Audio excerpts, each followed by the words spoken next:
for a couple of weeks now, protesting and saying end SARS, and the hashtag has been growing. And today we really want to look at these protests, the end SARS protests, the causes, the prospects, and of course the results that has been achieved so far.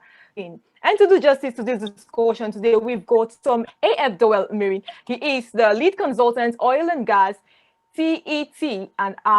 You're welcome, Mr. Dowell. And we also have Dr. Anizor. He is a veterinary director, Pentagon Veterinary Services Limited. He is also a former Students' Union President, University of Nigeria, Nsukka. You're welcome, Doctor. Mr. Dowell, can you take the floor? All right. Thank you very much. Let me put it this way. Looking at the three line items that is being outlined, there, I will start by saying, currently, the protest is not just a protest about NSAS. It has to do, it's a multifaceted issues that led to the SARS. First of all, we have a country that for many years, the system, there is an endemic system failure. Okay. There is an endemic system failure. Now, streamlining it to the police, or let me say streamlining it to the uniformed men in Nigeria, I will not look at it from the standpoint of the brutality that is taking place, which is already established. I'm looking at the decadence entered deeply into police and the other military sector. A lot of these uniformed men, they live under very unquestionable circumstances. They work in unquestionable circumstances. And this particular circumstance leads to PTSD in so many of them that their actions is what we see today in Nigeria. Killing of people, young teenagers, youths, a lot of people, because the government failed the entire Nigerian people, including the police itself. They ought to be our first line charge, because they were taking care of police. We also met out the same amount of respect to the people. So I will rather say this NSAS project is not just ending SARS, it is actually restructuring the entire military cadre of Nigeria to conform with what is obtainable globally. I will not sit down here and tell you that it's the killing by police is just germane to Nigeria alone. No, we travel, we stay in other countries. They also have this issue, but they have response mechanisms that check all these things the moment they rise. But we don't have that in Nigeria now. So the NSAS protest is not just about NSAS. It's a protest of NSAS. It's a protest of restructure the police. It's a protest of restructure the country MDAs. It's a protest of putting value to the lives of Nigerians, especially the young youth, putting great concern, having concern about what happens to the life of an average Nigerian. Let me tell you a little story. 3 days ago, I stumbled into a Twitter account where they announced that Paystack was bought by a particular company they call, I've forgotten the company that bought Paystack. I thought it was a foreign company, two foreign companies doing two foreign transactions. But I was shocked to note just this morning that Paystack is being owned by a Nigerian, and that young man, you need to see him with dreads, his tattoos all over his body. If that young man were to walk on the street of Lagos, that young man would have probably been killed or be arrested for looking the way he looked. But that is somebody that is 91 billion naira richer today. He is the MD CEO of Paystack, or the co-founder of Paystack. So there is a natural decadence. It's a natural decadence within the committee of the police in Nigeria. First of all, how are these people being employed? How are they being enrolled into the Nigerian Police Academy? What are the measures they put in place in enrolling these people? What criteria, what notable criteria do they use to assess these people before they bring them into the Nigerian police? So there is a whole lot that the Nigerian police or the government currently need to look at. They need to go back to the drawing board. They need to reorganize and restructure the entire policing system in Nigeria. This is not about NSAS. The police people are also not having their fair share. For instance, you need to take a census and go to any police barrack in Nigeria. Go and see the condition these people are living in. An average police officer, as I speak to you, cannot successfully on his salary or her salary train a child through the university. What are the solutions? What are the solutions we young people are looking at? So to say, we want a reform police who are well taken care of, who understand what it means to be citizen, to be a citizen of a country. A reform police that are giving their due respect. I must say, with all due respect, that my parents or my dad was a uniform man. He's legs of the military.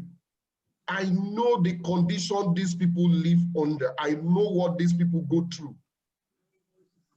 So we are looking at the solution. We should be looking at a solution at this point, because first of all, we said end SARS. The government has ended SARS quite all right. Yes, they came out with SWAT, but what other people don't understand is that SWAT has been in existence in Nigeria, in Nigerian police force, not today. They've been there. They've always been there. SWAT team has always been there. But if you don't understand, a lot of Nigerian youth, we need to understand something.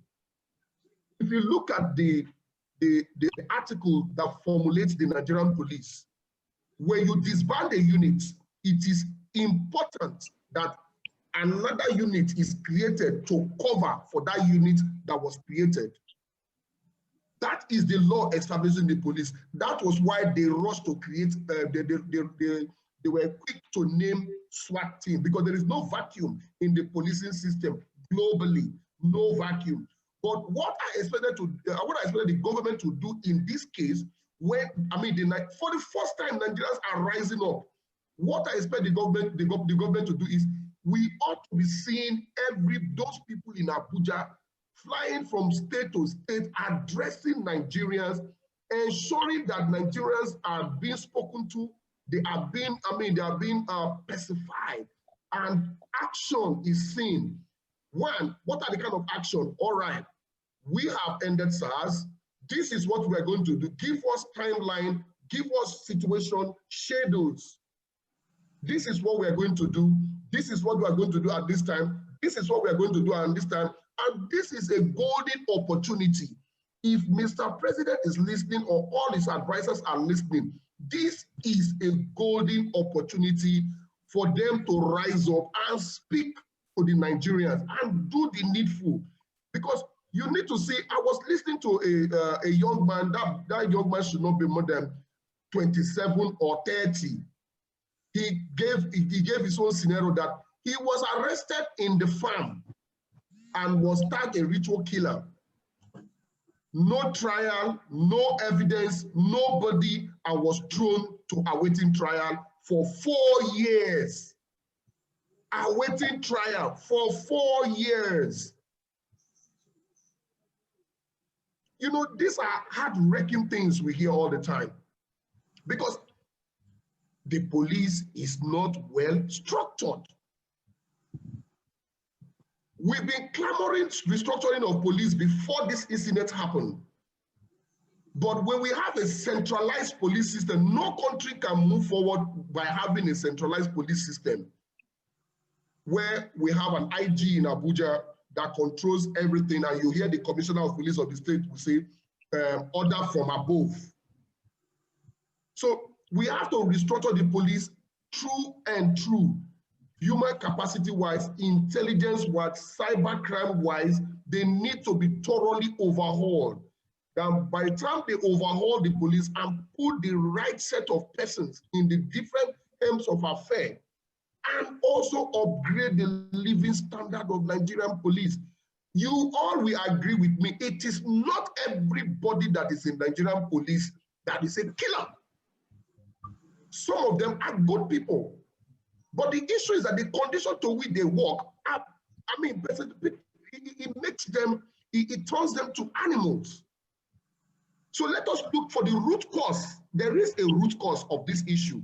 It's not the killing that is the root cause. The root cause is that there is a systemic and endemic failure of the entire security structure of the country, whereby you see the military now doing the policing, and we all know military are not trained for policing purposes.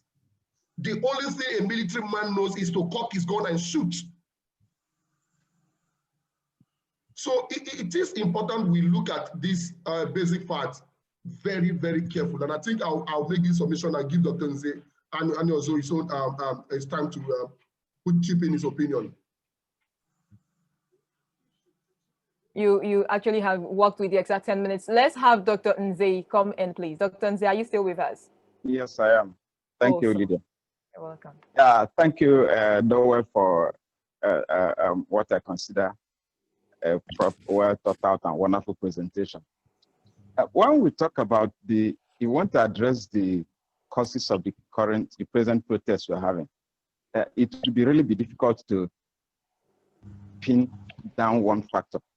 But what I know we can do is to identify the trigger, and then probably look at why it is directed specifically against, initially against a particular unit of the Nigeria police force. Of course, other reasons, reasons are coming in, but we know that the principal target of this protest was the Special Anti-Robbery Squad of the Nigerian police force. We know that the trigger is said to be an incident somewhere in Delta State. But anybody who has lived in Nigeria in the past 10 years will know that SARS has been a force, a unit that many Nigerians have complained over and over and over again. It's been a unit that many have come to identify with brutality in its worst form, including cases that may actually be murder. But we also remember that it's been a unit that many have credited, and rightly so, with the declining state of crime in many parts of this country. Why did SARS become a metaphor for a country that is failing? I think that outside the issues of poor police remuneration, because if you look at it, the Nigerian police earn almost the same thing as a soldier of equal rank, of commensurate rank. They earn the same thing across the military and the police and the civil defense corps, the Nigerian Security and Civil Defense Corps. They all earn the same thing at commensurate rank. So why did SARS become a problem? There's something I like to say, that when you give a man the impression that he is a god, if you make a man think that he is a god, sooner or later, he will start acting like a god. It's natural. In 2017, the Inspector General of Police ordered, mark my words, ordered the immediate reorganization of SARS. In 2018, Vice President Yemi Osinbajo ordered, all these things are orders, ordered the immediate overhauling of SARS. In 2019, the Inspector General of Police ordered the immediate disbandment of SARS. This same SARS. And in 2020, the Inspector General of Police dissolved. And I think that maybe this one will work, because the language, I've looked at the language they use, the presidency, the IG, they didn't say that they ordered the immediate dissolution. So maybe it worked because order and immediate are not part of the story. Nigeria is failing on many fronts. Look at it. We have only about 370,000 policemen in this country for a country of about 200 million. So we already know that we don't have enough policemen. Why I think SARS failed is that they lacked supervision. And that, I believe, is the failure of the command of the Nigeria Police Force, the leadership, not actually SARS. They lacked supervision, they lacked monitoring, they lacked evaluation. So every time somebody complains that his son or her son was killed by SARS, nothing happens. Every time somebody complains that he was extorted, a young man complains that they saw him with a laptop and they extorted money from him, nobody did anything. Anytime a young man complains that some police officers from SARS insisted that he must unlock his phone, and they saw his account balance, took him to an ATM machine and forced him to withdraw his money and give them, nobody did anything. That's the reality. And as this thing went on, it is natural that the men and officers of the SARS will believe that they are actually untouchable, which they are not. And they will escalate their bad behavior. That, I think, is what has happened with that unit. Because like Dowell said, it is not possible that every member of SARS is rogue, has gone rogue. It's not possible. But it is also possible that a large number of that organization have gone rogue and became a terror. Let's take Okozu in Anambra State. As far as I can, probably about 5-6 years ago, I started reading about Okozu SARS on the social media, on the print media, on television, word of mouth. Young men in Anambra State complain all the time about SARS in Okozu. But nobody did anything about SARS. It remained there. Stories that come out of that place are stories of horror. Stories that will make you cringe. What happened? SARS Okozu is still in existence up to today. So why would a policeman, a SARS man who serves in that particular SARS Okozu, not think that he can do anything and get away with it? Many of us have had the unfortunate experience of having a policeman say to us, "I'll waste you and nothing will happen." The policeman was not just boasting, he meant it. He believed it. He believed that he can actually waste or kill the person and nothing will happen. And if he has this mindset, he will definitely become a problem to the society sooner or later. It is natural. It's not rocket science. We don't need to go to the moon to get these answers. Now, when you bring, sometimes I even think that maybe this lockdown and this stress and all kinds of problems in Nigeria, there's a lot of people who are unemployed. There are a lot of issues, inflation, the fuel price, the issues that nearly made NLC to go on strike a few weeks ago. Possibly, they have all come together. The Ueli incident became a trigger. And the young people found a voice and found a reason to actually say, no, we can't take this anymore. And let me say this before I forget. I must also commend the federal government in a way, because I listened to the communication coming from them since this protest started. So, we've disbanded SARS, we are setting up panels. Good. At least it shows that their ears are not totally blocked, so they're listening. But have they done enough? I don't think so. And I believe that is why the protests are still building up, with a likelihood of probably getting out of control. What I believe the government should do to move this process forward. Like I said, since 2017, they have been dissolving and disbanding and overhauling SARS. So nobody is taking them seriously when they say we will do this. There's a deficit of trust on the part of those young people who are on the streets, because they are the people who are worst hit by the misbehavior of the SARS, of the defunct SARS. Where is consequence management in all this?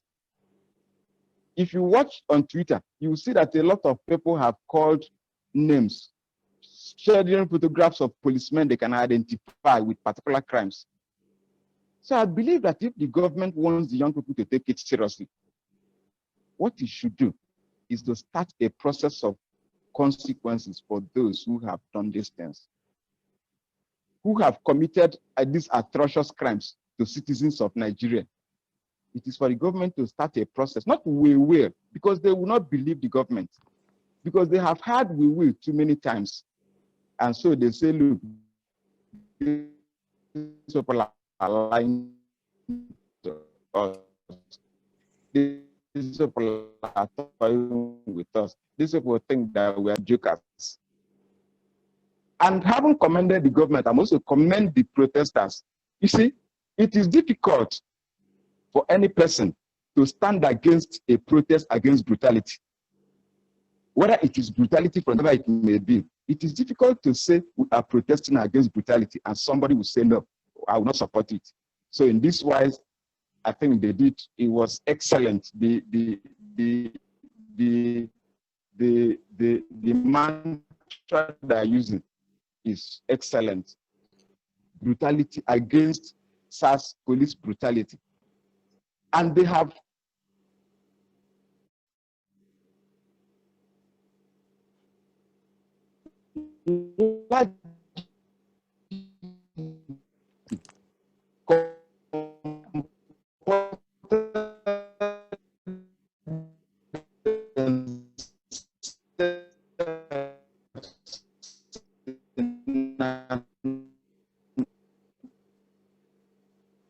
Okay, I am seeing that network is pretty acting up. I don't seem to get anything from Dr. Nze at this point.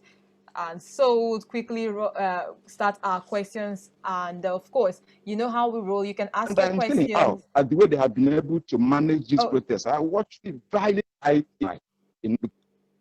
hearing me? Hello? Well, we couldn't get what you were saying. You weren't clear enough. I do understand that Doctor is having a really signal problem right now. Doctor, are you back? Hello? Okay, I can hear you now. Oh, no. All right, let's cut. Doctor, I'm sorry, Doctor, we have to cut you at this point because of the signal problems you're having, and we'll take questions. And of course, what happens is you have questions, you raise your hands, and your questions will be attended. Can you hear me? Yes, we can hear you, but you're not stable. Your signal is pretty not stable, and that is why we want to. Okay, so let me just round up. Okay, that's fine. Okay, thank you. All right. Thank you so much, Doctor. So let's move over to the questions and answers. You want to ask your questions, you raise your hand and we'll call you up to ask your questions. However, I've got some questions for Dr. and Mr. Dowell as well. Mr. Dowell, in the course of his submission, did mention that the barracks that these people live in, that is the policemen, they are pretty bad. And I want to ask, is there no provision made for renovations and all of that? Because I do understand in the Federal Capital Territory, there are some barracks that undergo maintenance at some point. I think, I'm not sure if it's every year or every 2 years, but oftentimes I've seen barracks that undergo maintenance, renovations, and they have to evict the residents or the occupants of the barracks, and these works are done for a good looking and more befitting or more comfortable barracks. So for the police force, is it like there is no provision for renewal or renovation, or some mago is happening in the system? What could it be, Mr. Dowell? Mr. Dowell, are you still with us? Okay, good. Let me be clear here. Huh? It is not a function of mago being that that is already a standard norm. If a police IG under Obasanjo was arrested and jailed, tried and jailed for embezzling the same police he is governing, the same police is governing. So we don't need to go, that one is already there. But let me give you, let me run you through some thoughts. Let me run you through some thoughts. Question: what does it take the federal government to pronounce through legislative approval that every uniformed person in Nigeria, that is, let us now be specific, the police all policemen, their children, they are entitled to 3 kids being trained through the university for free. That is through government, that is automatically. It's an entitlement. I don't know if you understand. Yeah. And it has to be a federal university, which means every police officer knows that he is entitled, his 3 kids are entitled to go to school, to go to the university for free. If they pay the primary and the secondary, I know they have police secondary school and police primary school. If they go through police primary school and police secondary school, they go to the university for free. It should be their entitlement. What is 50,000 naira? Can 50,000 naira pay these children's school fees in the university? No. What does it take the government to do that? Nothing. Just pass it as a law. And let it go around, not just the police, the military. Now, let me give you another one again. What does it take the government to stop building blocks of barracks? Stop building barracks. Start building communities. Stop building barracks and start building communities. Now, it then means the day you enroll into the Nigerian police, the moment you enroll into the Nigerian police through social investment fund, you will be given the key to a 3-bedroom flat. And the government can go into public-private partnership for the building of communities around the country. Communities will spring up in different areas in the country. Stop putting them in barracks. They are not animals. They are not animals. Go to other countries. What we call barracks here, what is called barrack is the actual concept of a barrack is when a place deployed, maybe you deploy people into a particular place to tackle an emergency for a particular time. It is not meant for them to be there forever. It is more or less what we call in the oil and gas a transit camp. A police sergeant should be able to have 3-bedroom flat as a sergeant, knowing fully where he's working for his country. So listen, if the policeman, if the government puts to law or pass to law now that every policeman kids are entitled to free university education, and the policeman is entitled to a sergeant from that rank is entitled to 3-bedroom flats. Let us say from sergeant upwards. Are you telling me that you can stretch your hand and give a policeman 20 naira and he will collect from you? He won't. Then let us say, now let's put this again into context. Let's say, okay, as a sergeant, the man deserves some amount of comfort. We have companies like Innocent Motors. Call Innocent Motors, go into a form of agreement with Innocent that every sergeant in Nigeria should be given one particular car from Innocent, wherefore the government stands as a surety for the officer. The officer can pay 500,000 to Innocent as bulk money. The government stands as guarantee, and the officer can pay over 2 years the balance. So an officer that has that dignity, that dignity will not see you as an armed robber. He closes from work, he gets into his car, he gets to his house, his families are there. That person will not pick up his gun and shoot anybody. Will not be desperate to look for money by all means. So if we don't put this social strata in place to take care of these police officers, I'll give an example. I was in New York. I was in New York sometime last year. Was it last year or this year? This year.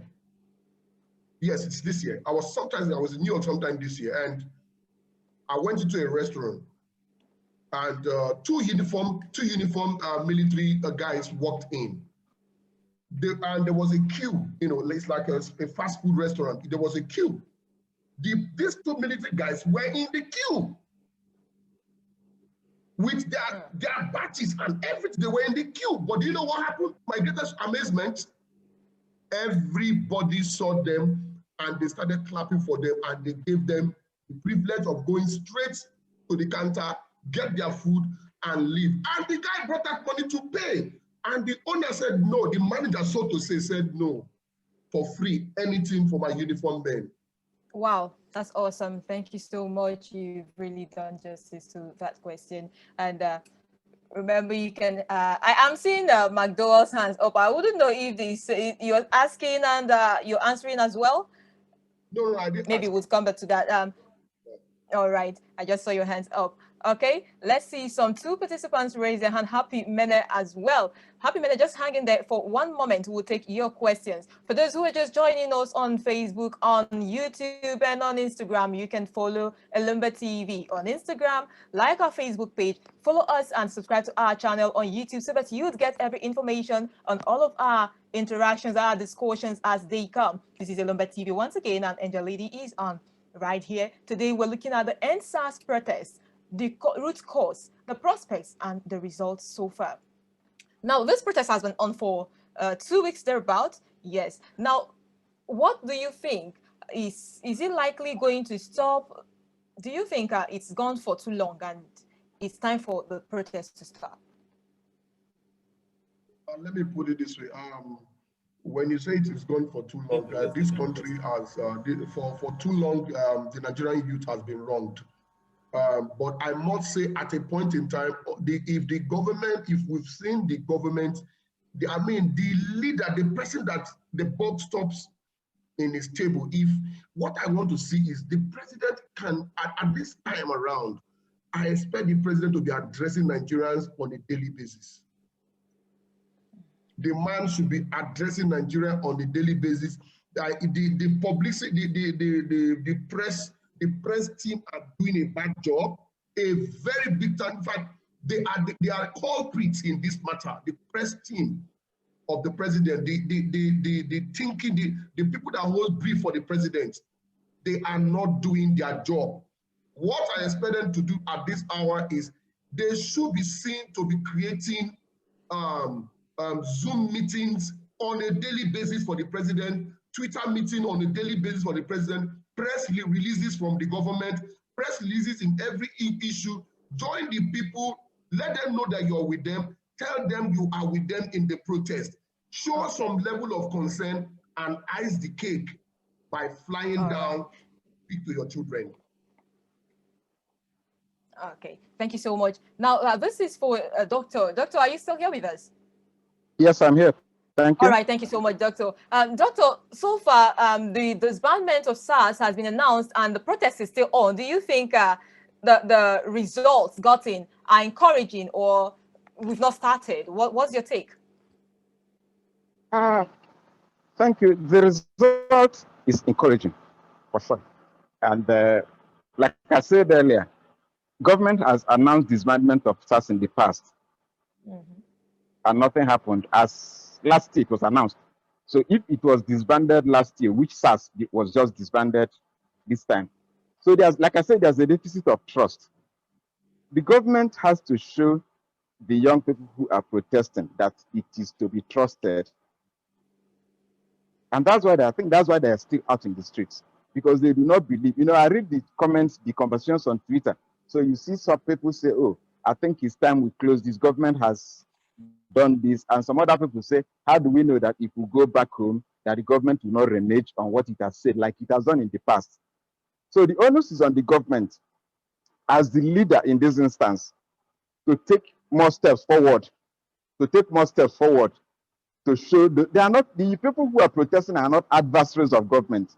They are not opponents of government. And that's what I want to caution against, because you see conversations of people who say, oh, they are PDP people, and people who say, oh, they are Southerners who are working against the northern president, and all such things going on. The people who are demonstrating, protesting are not enemies of government. They are citizens of Nigeria who feel that they have been dealt a bad hand by the government they elected and trust to lead them. Is when you look at this I had a concern with somebody, and I said, look, that if I become president of Nigeria today, that the first action I will take will probably be to make the Nigeria police the highest paid organization in the federal, in the government. And the person said, look, why? What of the teacher? And the analogy I gave is this. If I'm a teacher and I leave my home to go to work in the morning, the likelihood of my being killed at my workplace because I'm a teacher is very, very minimal. I may die in an accident, in a road accident, while going to work. But when a policeman leaves home in the morning, there is actually as much chance that he can come home as it is that he cannot come home. And many of us don't think about this.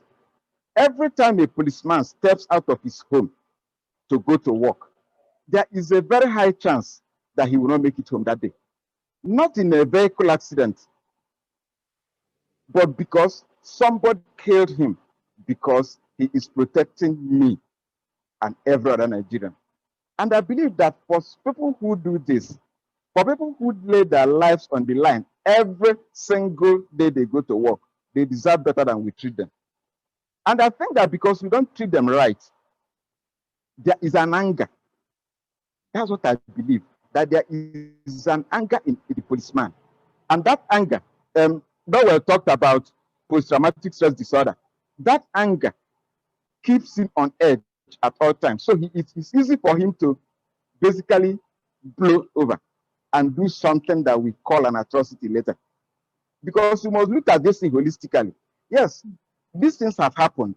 They should be brought to book. Anybody who has done these things, I insist and I believe that for government to show faith to Nigerians who are protesting, they must start the process of bringing these people to book. But while doing that, government must show faith also by improving the working conditions of these men and women who lay their lives down every single day. So disbanding SARS may not be enough to the protesters. I don't think it's enough. Of course, the fact that they're still demonstrating shows that it's not enough. Government must go further. Okay. The president must stand up and talk to his people. He's the leader. Yes, we know that he seems to be on the Taciton side. That's okay. But certain times require extreme measures. And if he is not a talking type of person, which we have already seen from his style of leadership, which I mean, that's who he is. But I think that this time he must stretch out, overreach himself, and talk to these young people. They are willing to listen to him, I'm sure of that. Thank you. All right, thank you so much. And still on the question and answer segment, recently I read somewhere in the news that, of course, the social media has a lot of things going flying about, and there is this speculation that the protest has been hijacked. How do you see that? Is there some trace of truth in it? Okay, can I take this? I do not believe that the protest has been hijacked, because when you say that it has been hijacked, it means that some other entities have taken over this protest, that this NSAS that's going on. I don't think so, because I follow the activities and I see them still holding their meetings, protesting peaceful. Now, if another group of people have come out to start destroying property in under whatever guise, it doesn't mean that they've hijacked the NSAS protest. It means that they are doing their own protest in whatever form they know. But it doesn't hijack the one that's going on. I think saying that it has been hijacked is calling a dog a bad name before you hang it. They've not been hijacked. They're still doing their thing. And if you follow them, you see that they're still doing that thing. Now, there are others. Like, for instance, we saw the incident in Benin today. It is possible that another group of Nigerians are also demonstrating or protesting in ways that suits them, probably violently. But we must be able to separate the two, because there is no law that says that only one protest can hold in a particular locality at any time. So if these people are keeping the law, protesting peacefully, leave them alone. If these people are breaking the law by destroying public property and putting people's life at risk, handle them. They are not the same group of people as far as I can tell. Okay. That's what I think. So I don't believe in it's been hijacked business. Okay. What I think the government should focus their attention is to act fast to stem this while they are still time. I think it's early this year. Thank you. All right, thank you so much. To Mr. Dowell right now, do you think there's possibility of this protest being hijacked? Because a lot of speculations are on there, the social media is actually boiling this season with the protests, the NSAS protests going on every day. And people are saying, oh, from the look of things, at some point, this protest is going to be hijacked. What do you think? Do you think the possibility of hijacking this protest is obvious, or it can be hijacked as well, Mr. Dowell? Is Mr. Dowell still with us? I'm here. All right. Okay. Let me tell you something, then. A protest that is hijacked, we have the normal faces we used to see in every protest. Now, we are not seeing normal faces. We are seeing people we've never even believed would join this protest. To me, the protest is not hijacked, but we still have elements of pocket of theatrics from government. Let me give you one scenario. The Akwa Ibom State was allegedly said to get a particular youth leader who they gave 4 million to share 2 million to this youth group and share another one to protesters, either to stop the protests. But this youth leader, the same youth leader they gave money to, the same government went behind to tell the youth that they've given this youth leader money. You know what they just did? They are doing what we call the divide and rule game. But at the end of the day, the youth leader came out on Twitter to beg for forgiveness and clear the air. You see, why don't you look at it? Why don't you say some bad elements within the government are trying to also discredit the government, or are trying to instigate the youth in socially engineer the youth to go against the government, so that the government will come out and say, okay, you are now a threat and we are going to take action. So it could be hijacked by the government, some elements in the government, it could be hijacked by individual, but this protest is a protest of people. It has gone past the level where it will be hijacked by anybody. There will be pockets of issues or pocket of attempts, but it will not work. The only person that can stop this protest today is the father of the nation, which is the president. It is when the president speaks forth to his children and the country. He should not speak to them like I am the president. Speak to them like your own child. Because speak to them, they don't want to see you in that presidential look. Speak to them as your children. Speak the language they understand. Appeal to their conscience. Then we can see the protest will start dispersing on its own gradually. Now, give order that all, governors should go to every prison and go and check the list of people awaiting trial that were thrown there by these SARS people without trial. They should be set free immediately. Okay, thank you so much. And you can see, you will see that you begin to assuage the feelings of people. All right, thank you so much for that one. Let's take some questions now from guest writer. We have Happy Mene. Happy, are you still with us? Happy, please unmute yourself and ask your question.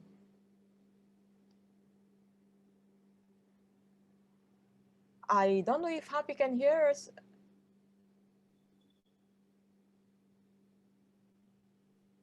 Happy Mena, if you can hear me, please unmute yourself and ask your question. All right, you're welcome.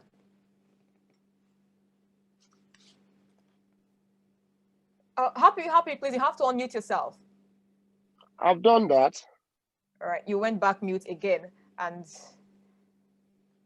this keeps happening. What's the problem?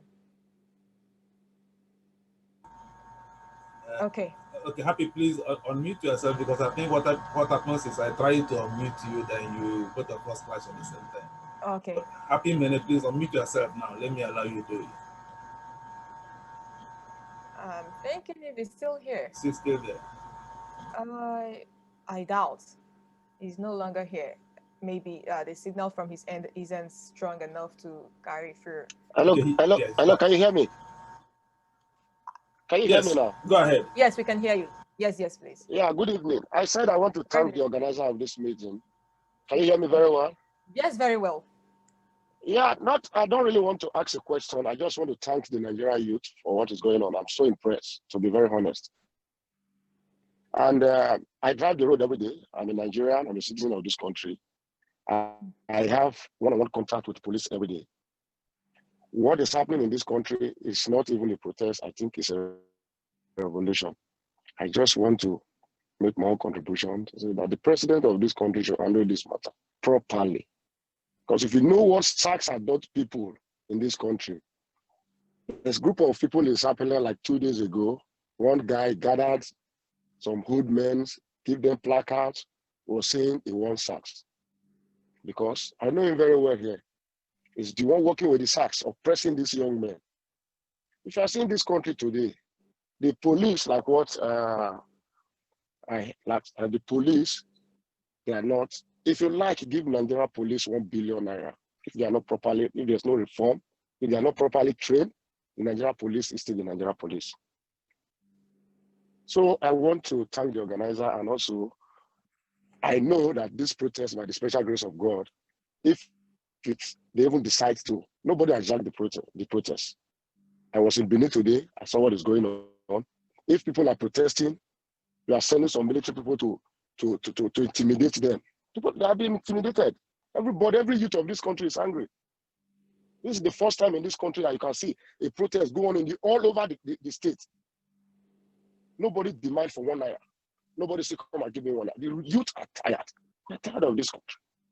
If you watch, everybody is tired. So this is not just a protest. Let us pray. Let us advise our president, if we have any way to advise him. He should come up. He should talk to Nigerians. He should beg the youth, because these people, they are fighting for their rights. If you like, kill the whole youth. If they even decide to bring the military and quench the protest today, in a more time, the protest will still come up. So it's going to be a very serious text for Nigeria and the government. And this is not only NSACs. As I'm seeing it, it's going to affect the politician. After NSACs, maybe the next one you hear is that the politician, all of them should resign. Because an average Nigeria, we are not living well. People are dying every day. People are suffering every day. I went to a party yesterday when I saw young men rush under the table and picking food. I was thrown away, gathered with fly. So this is not country we are today.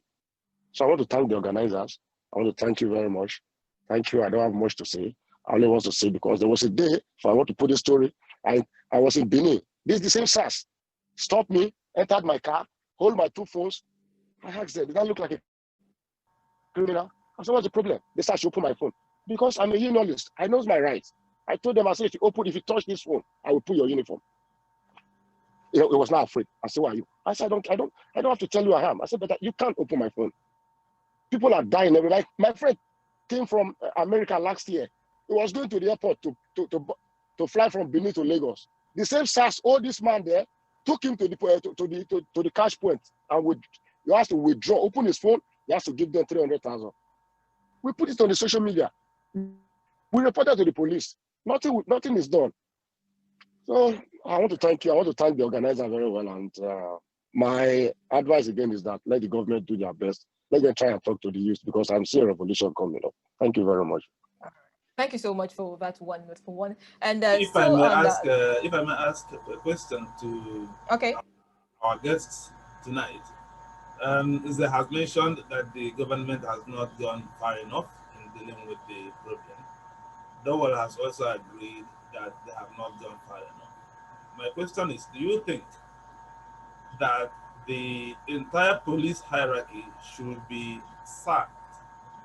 The question I ask this question, I'm asking this question because if you tell Nigerians that you are going to reorganize the Nigeria police and maybe prosecute offenders, we all know that these stars that are making all this money, the officers on the road collecting this money are not putting that money in their pocket. Because if they are only putting that money in their pocket, when, like as I said, the directive by the IGP is that the SARS should be dissolved and reorganized. If the money SARS are making goes only into their pocket, then of course they must have been punished by now. So the word in the street is that all the money they are collecting, like the 300,000 naira happy mention, they may give it to their DPO, DPO make a return to the Commissioner of Police make return to the AIG, AIG make return to the IGP. So if they actually want to solve this problem, that means sack all of them and bring in an outsider who is not part of the clique to oversee the reform. Do you think that will help to assuage the protests still going on now?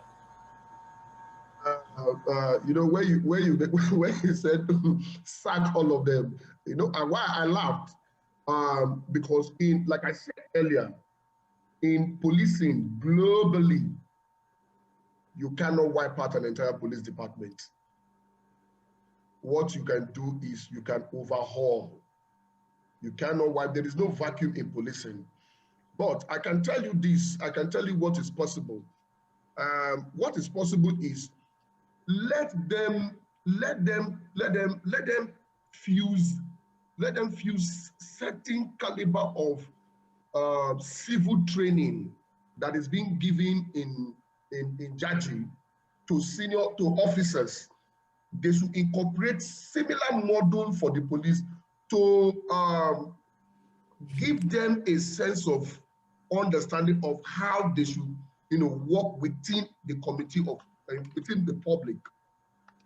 Because we cannot, to be very sincere, take because this set of persons are bad and wipe out that entire system. But however, we can achieve what you've just said if we have a 2 years plan, 3 years plan, and a 5 years plan. So what do? We start grooming young officers and we start retiring this set of persons in batches, and they can leave. And we can have new people, new idea to take over. To be very sincere, if you look through the books of both the military and the police, so many of them are due for retirement. They are still retained there for one reason or the other. So these are where we can face these people out systematically by bringing up these young people that ought to take over from them, giving them the right, start orientating them right now, and have a 5 or 10 years plan to overhaul the entire police. Overhauling and restructuring the police can never take place in 1 year, because a lot of bill has to be passed, a lot of existing bill has to be changed, and you know how our senators behave. My brother, a senator goes home with almost 21 million every month. Every month. So let us start by also restructure these people by cutting a whole lot of their salary and put it into the police trust fund. It's part of my thinking. The senators and the House of the let us cut this chunk of money from them and put it to the police trust fund. And that's what I think. Okay, thank you so much. And still on the questions, let's see if we have some more hands right here just before. Well, in the address the question I asked as well, what do you think about what I've just said? You can unmute yourself. Yes, thank you. If President Buhari announces this night that he has sacked all the DPOs, all the unit commanders, all the upper echelon of Nigeria police, a lot of people will clap and jump and be happy, and probably the protest may stop. But the next question is whether it will solve the problem. I don't think it will. Like Dowell has said, I don't think it will. I don't think that Nigeria has the capacity to, in one clean sweep, send everybody of that cadre and the Nigeria police out into the streets and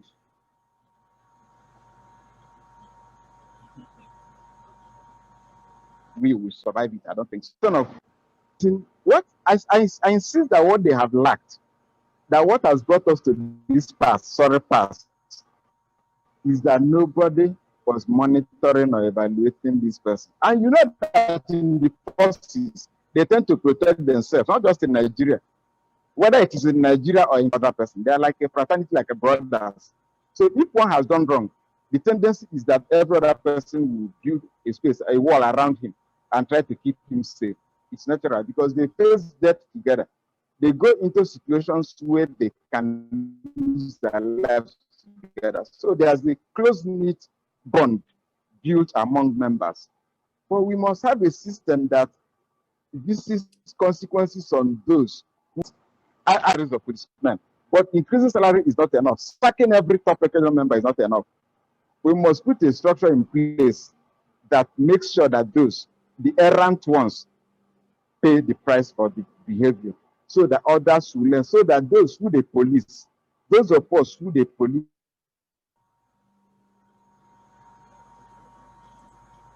who have confidence, go justice with this rob will stop. Why do people put a tire on somebody's neck and kill him? They do that because they do not trust the police. They will tell you that if you take him to the police, 2 days he will come back. When I was in the students' union at the university, we caught some cultists. We took them to the police and they will come back. And when they come back, they are worse than they were before we caught them, because they have now seen that nothing can happen to them. So they become more daring. It is the same thing with criminal conduct. If you live in an estate and maybe your local vigilante catches a criminal and takes him to the police, and the next day he comes back boasting that nothing can happen, he will be worse than he was before. So that I don't think that sacking everybody is an answer. No, I don't think it will yield anything. Thank you. Thank you so much. And still on the question and answer section, if you've got questions, you can drop your questions, or you ask, raise your hands, and then we'll take you for the questions that you've got to be taken. All right, so this NSAS started with a 5-5 agenda of ending SARS, reform the police, compensate those that have been killed, and all of that has been going on. But recently we see that the list is growing. The list is becoming something different from NSAS. Like right here, you can see, let me share the screen to you. You can see here we have so many requests or demands by the NSAS protesters. They're saying a lot of things. They're saying reform the youth affairs system. They're also saying health reform. And still here we have educational reform. There are a lot of things, requests that's been going on, and it seems like the list is growing. Do you think it's possible that the government will attend to all of this, or do you see any results, any positive results coming from the government to calm the youths based on what they are requesting? Hello, McDowell, are you there? I'm there. Yeah, I think. Yes. Okay. Okay, go on. Let me give you my thoughts. My thought is, if the government is truthful, and the government is just, and they really want to do a good job, I sincerely think the government should, the government will definitely do the needful. But the truth is that we all know when government say they are going to create a, what do they call it, a judicial panel of inquiry. After the inquiry, they will now get a white paper. After the white paper, another white paper, and this thing will be forever. Then before we know, we are already in an election year. And after election, the new government will come and tell us story, and nothing happens. But if there is sincerity of purpose in the side of government, a small power team can go around this country in a short span of time and start implementing, start gathering momentum and come back to the government, and the legislators should be made to work overnight to pass the bill to give the president the power, or give the governors the power to be part of the reorientation and the restructuring of the police. That's my take. Okay, and so far we feel that the request of the youths cannot be totally met. Okay, so let's look at this some more. There's also another demand by the youths. I've seen that a lot on social media, that the salary or allowances of the representatives be cut down totally to 5 million, as against the 29 million that they take home every month. And there's also this argument that the representatives, the senators, and all of they will not accept it, and it's like mission impossible. What do you think of that? Okay. Can I take this? I'm one of those who think that the take home of the members of our National Assembly is obscene. It's obscene as far as I can see. In a country like Nigeria, with economies that most of Nigerians face, to get that president, because it will be a fight, it will be a very big battle. I do not think that 70-year-old men are usually radicals. I don't think so. You know, somebody said that young or married men tend to be liberal, that married men who are fathers tend to be conservative, you know, just a matter of speaking.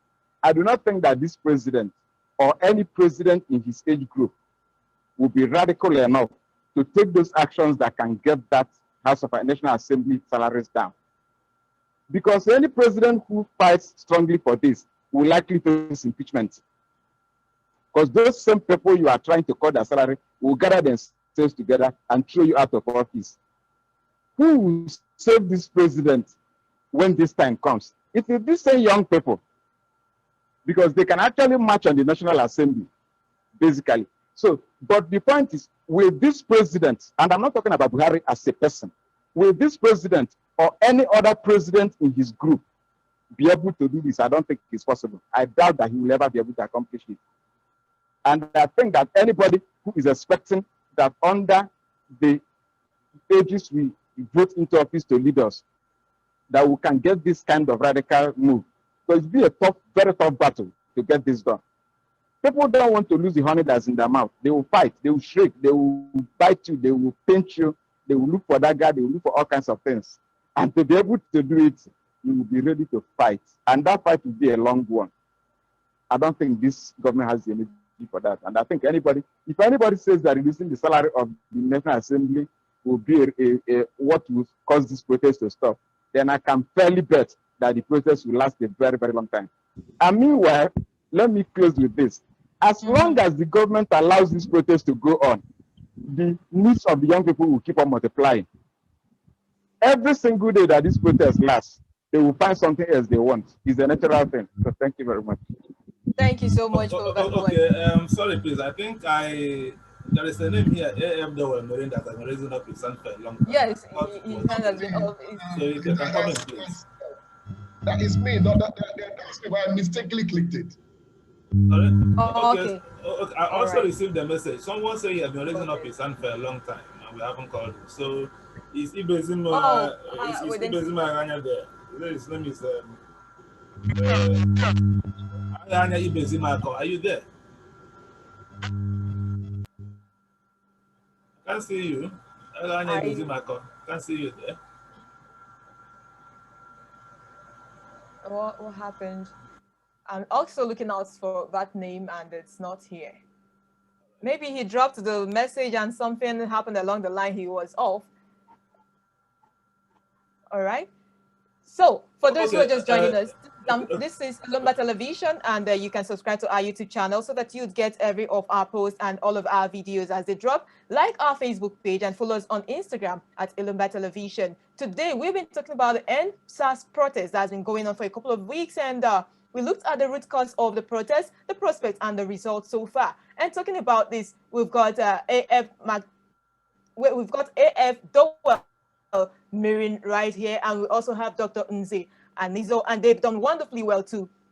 This topic of discussion for today, if you've got questions, you can drop your questions or raise your hand if you're in the Zoom meeting. Raise your hand for questions. All right, so Mr. Daniel, you were going to say something. All right, we'll be rounding up soon. My final question will be, do you think these NSAS protest is just about the police brutality, or are we seeing the beginning of a youth awakening that may eventually lead up to something greater, like a revolution, that's like some people are suggesting? Well, if you are talking to, let's be clear, or let me be clear. Mr. Dowell, go ahead, please. Okay, let me be clear here. This is the best thing that has ever happened to Nigeria since independence. This is the best thing that has ever happened to Nigeria since independence. It is not because President Buhari is the president, no. It is because today, the entire facet of Nigeria and the people of Nigeria are now aware that it is possible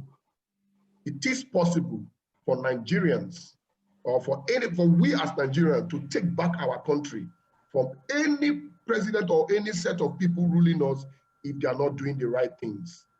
This is not about President Buhari.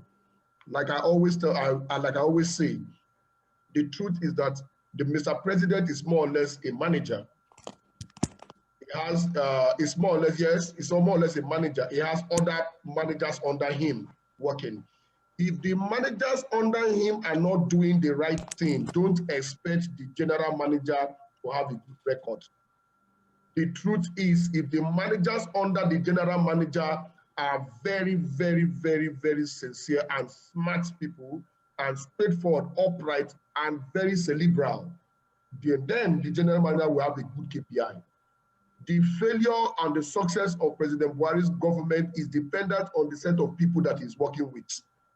It has nothing to do with the man being very slow, the man being very quiet. No, I've taken time to study his style of governance. It has to do with the people around him. So if the people around him are not giving the right quality direction and advice to him, you don't expect any result. That is just the truth. So the man is not a magician. He's not an engineer that will wake up tomorrow and start doing engineering jobs. So let us look at it tentatively. It doesn't mean when the bug does not stop at his table. The bug do stop at his table. But like my other friend said, if he wants to take certain actions, there are people within his own government that will fight him. They will fight him. And no president wants an internal problem. But the truth is that a very cerebral president can always know that if the people are with you, you can actually take the radical action that is required. Because let me tell you something, if I were to be the president, right now, this is the time I will not tell Nigerians, I have thought out to do 1, 2, 3, 4, 5. But if I do it, the senators will impeach me, the legislators will impeach me. So if you want me to do it, please go and tell the senator, come to Abuja, go and close the what do they call it, the assembly. Tell them to do their job. Then I will tell them to do it. I will sign it that day. You will now know that the president has taken the people behind him, not those people seated there as the senators and whatever, what have you. The truth is that no president wants to go against the assembly because they will impeach him quietly, and nothing will happen. So for the president to be able to do that, you have to have what we call the dexterity, and you have to do a lot of social engineering. You have to understand the mindset of the youth. You have to use them to your favor, and you have to be in their side. You have to be whoever you said you are. Whatever you tell them you're going to do, you do it. That is the truth. Thank you so much. Like what happened in those states. Thank you very much. Thank you. Okay. Dr. Nzu. Okay, thank you very much. Yeah, you know, I believe, and I say this with all sense of responsibility, I believe that President Muhammad Buhari is the luckiest president Nigeria has ever had.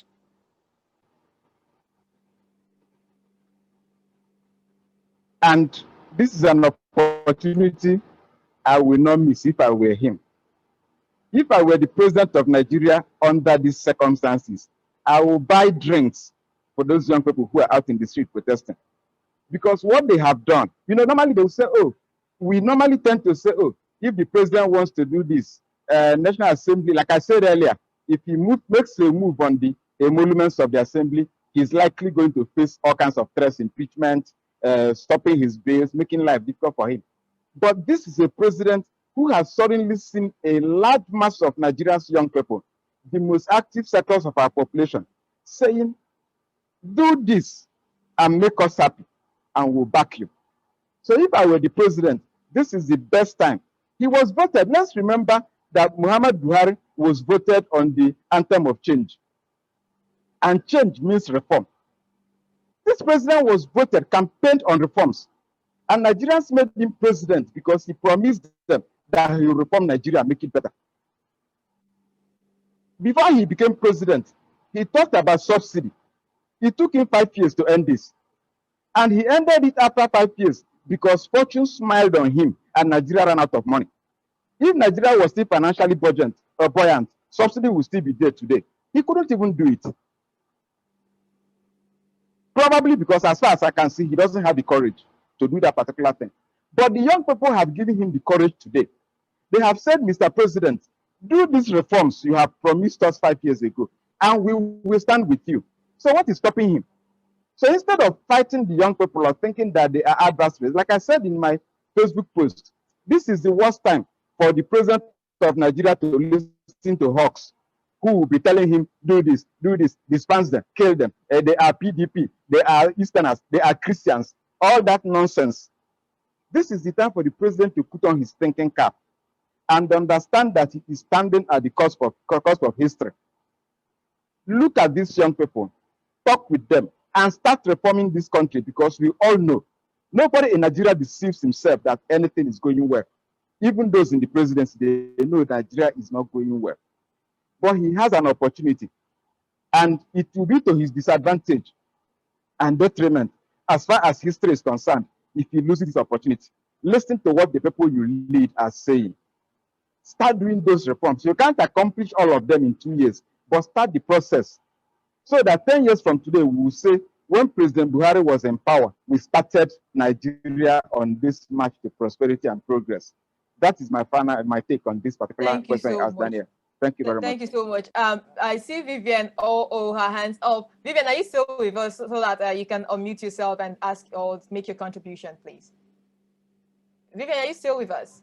Yes, I'm with you. Good evening, ladies and gentlemen. My name is Vivian Olutufeshe. It's a pleasure to be with you guys. So, of course, looking at our governance structure, as in from the ground norm, which is the Constitution, I would really like us to go granular on how the judiciary, how the legislature, and how the executive can actually impact, with this whole EndSARS protest. Of course, from the top of my head, we see a play of interest in all of these activities. I'm wondering how the president would be able to project the will of the people on the legislature. I'm wondering how the legislature will be able to lobby in able to meet the interests of the protesters, and of course the judiciary as well. Perhaps Oganze and your other guests can help bother to discuss this and grow granular into how each of these arms of government, will be able to meet the needs of the protester to the extent at which they can in this instance. Thank you. Thank you so much, Vivian. This question will be our very last question for this session. So please, Mr. Dowell, please quickly in a minute or two, just respond to that question.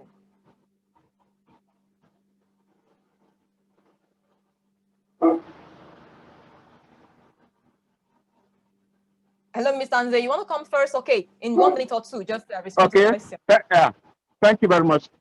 The president is of the All Progressive Congress. His party holds the majority in the National Assembly. The party of which is the leader holds the majority in the National Assembly. So at the party level, as the leader of that party, he can start that conversation with his party men. We have the revenue, and fiscal commission that fixes the wages of political leaders and others. The National Assembly, I don't think that they fix their own salary. They don't determine what they earn. I think it's funded. Unless I'm wrong, it is these other agencies. How did they manage to build up what constitutes what we say that the National Assembly will take? Something can be done about that. And the president is the person who will start that conversation. The legislators will not start it. They will not, because they are the primary beneficiaries. The president, if he wants to, can start it because, one, he is the president of Nigeria. Two, he is the leader of the party that has the majority in the National Assembly. And let's note this. the presidency of any country is a very powerful position. If it determines to get, there are very few things that the president of any country will not completely actually set their mind unless they don't want to do it. So they find excuses. They didn't allow me to do it. A president is very, very powerful, especially in Nigeria, with the kind of structure we run. If President Buhari determines that the emoluments of the legislators will come to that. For many years, Nigerians have talked about judges taking records in court with a long hand. How do we expect quick dispensation of justice where we have courtrooms that may not have power supply?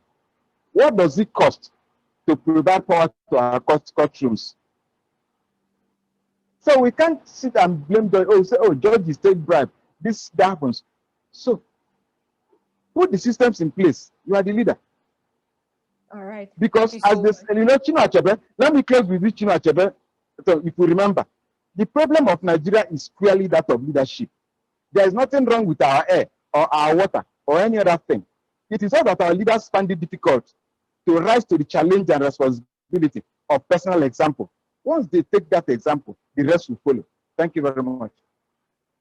All right, thank you. Mr. Dowell, please, in 2 minutes, just answer the question and then give us your final talk before we call it a wrap for today. Mr. Dowell, are you still with us? Oh. Like, I'm looking for Mr. Dowell right now and he is not here. And Mene Happy is back.